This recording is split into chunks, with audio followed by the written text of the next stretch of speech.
A couple weeks ago, a letter was published in the local newspaper that was critical of me and some of the statements and information that I'd been putting out publicly. The thing that was a little bit disheartening about the letter was that it was written by an employee whose job had been terminated, or I should say, his position was eliminated. And he just happened to be one of the employees of many who were really part of the basis of the State Ethics Commission investigation into the hiring practices in our school system. Well, as a public official, you have to get a little bit of a thick skin and you understand that people are going to be critical and they're going to take shots at you. Well, that's fine. My question to the editors at the newspaper were, since they knew better, they knew who this person was, and they had to know the facts surrounding the situation. I couldn't understand why they published the letter, but then again, that's their decision. What I did was I went out and I wrote a rebuttal, and the rebuttal is actually published on this as a post inside of my blog.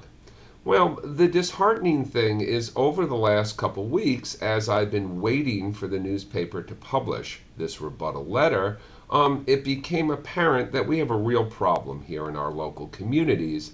It's the void of information.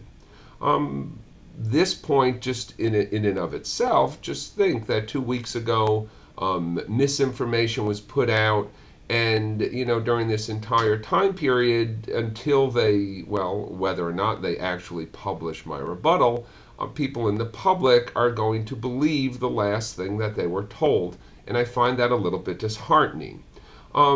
As I started looking around the community, I realized there were other people in the same situation I was. There are people investigating city finances surrounding the purchase or the expansion of our local golf course and how that's affected our local finances. There's people looking into things going on in the athletic world.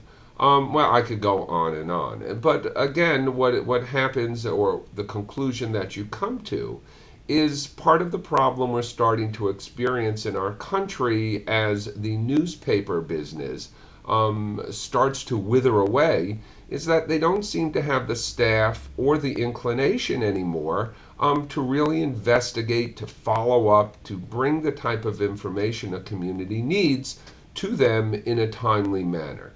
So what I'm going to be doing in the same mode as I decided to run for the school board, after a point you start getting a little bit tired of just being upset, and I'm the type of person who likes to then come up with a solution. Over the next few weeks, you will notice this blog that you're looking at now is going to start to morph. And what we're going to attempt to do is open this up as a forum for more people active in the community to be able to speak to you, the public. I'm hoping that we could get this give and take and this expanded dialogue going in the very near future because, quite frankly, without information, it is impossible for people like you and I to make good decisions. So anyway, here's to trying to fill the information void. I look forward to your continued feedback, and I hope this will be, a successful venture.